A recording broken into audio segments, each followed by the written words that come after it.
case studies are really, I think, a great activity in a child welfare context.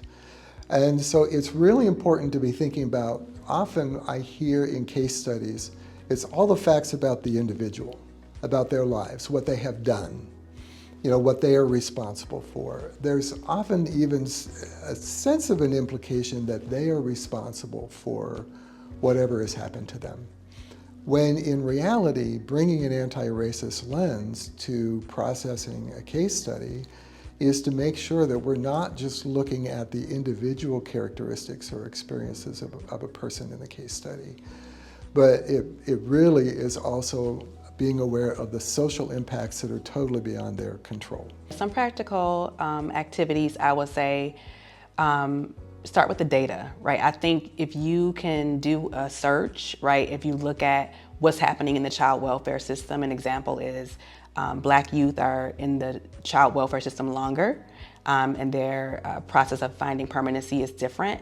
And so even having that as an activity, or you can do like a case study on that, you can do role play, those just around the data. I will also say another step, a practical step, would be to look at resources out there that explain what anti-racism is, and then use that as a lens to train. Case studies, role play, questions and answers, really laying out, this is the issue, let's talk through this as a group, have groups activities, break down your training in groups where you can have exercises that show this is an issue, how does this relate to race, what is the experience of this person versus this person, and kind of really lean on that. You can also ask for support in that. I'm sure there's other individuals in the space of training that they could share notes and things like that, but I really think it's really about that practical, clear case study examples in your trainings, but also using pictures and resources that are not only, the dominant narrative, but more or less that's getting to being inclusive and really that racial and social justice elevation. I think specific activities for me really depend on the aims. I think that what am I trying to do in the room? I can't think of a training that you would have where you wouldn't want to level set whatever you're wanting to bring into the room. So if you're doing trauma-informed, which I think is related to anti-racism, right? If you're not talking about people's social identities when you're doing trauma-informed stuff, I think you're missing something. And so if you're assuming everyone has a trauma story, right, and you're doing trauma-informed practices, doing it with the recognition of social identity, any training that you're doing, for example, if we're talking about people's social conditioning, even for how they participate, right? What we know is that if we as trainers, as facilitators, just call on the first person to answer, we're disproportionately getting answers from white men, particularly in small groups, particularly in report outs. So if you cue people and say, I'd like to get 4 or 5 people who are willing, then you can control, you can have a more equitable presentation, right? You can get more equity in the room, you can control if people who haven't been heard from, whether that's because they're introverts, whether that's because they're socialized not to participate as much, or to interrupt in order to be able to participate, and then that gets viewed as rude, right? But to just know who's been socialized to do what so that you can manage for it in the room.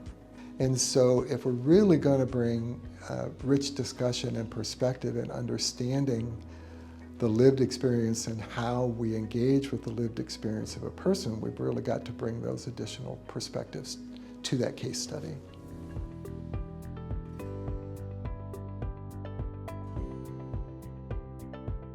What trainers face and what I have personally faced in this space in terms of challenges is just an act of resistance and defensiveness. And I think one of the ways to really address that is really just acknowledging that I understand that this is a hard conversation and that you might be uncomfortable. Thank you for being willing to participate, but restate the purpose of the training and the definition that you have around either anti-racism, race, and also anti-oppression. Don't go by yourself.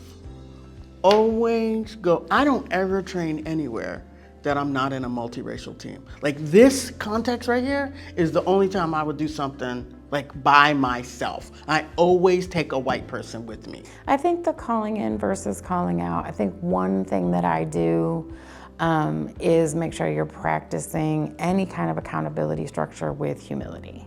So one thing I will say to myself if someone is having behavior or being resistant in a way that I'm agitated around is to say, because often we will do things on nonviolent communication, right? And so that's a resource that people could use for how to have dialogue in difficult conversations.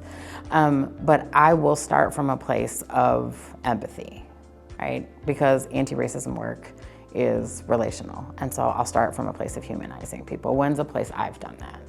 When can I see myself have, make that mistake? Be angry when I didn't want to be angry. Be demonstrative when I didn't want to be demonstrative. When have I done that? And then that informs how I call people in about it. Can I offer you this? Are you open to some feedback, right? But having ahead of time, what are your models for how you want to engage conflict and communicating those to the room so that you're not always controlling how the conflict gets managed and you can be managed too. This is a tough conversation. It is hard to talk about race, what happened in our past and what happens to date is difficult and it's not right, it's not just. However, the conversation has to stay around. We're here to talk about best practices and leading practices to move forward and to address, and we have to have a starting place. And so this may be today. And so just reinforcing that and making sure that it is not a blame game, restating that. We're not here today to blame anyone. We're here today to discuss best practices of how to really address anti-racism. And it's not about holding safety in the room.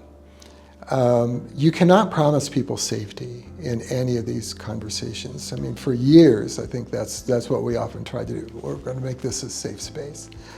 And most folks today are talking about, hey, let's create a courageous space. I can hold a space where we can all be challenged, maybe irritated, maybe frustrated. It's okay for those feelings to come up in us, as long as we can manage those with respect for ourselves and for each other. Being an anti-racist or really having this approach is very courageous. And I think anyone who is doing this should be commended because I know it's hard. I mean, you're gonna walk into a space that people may reject you, right? People may resist initially. And so I think just having that courage and being commended on that courage is really important and critical.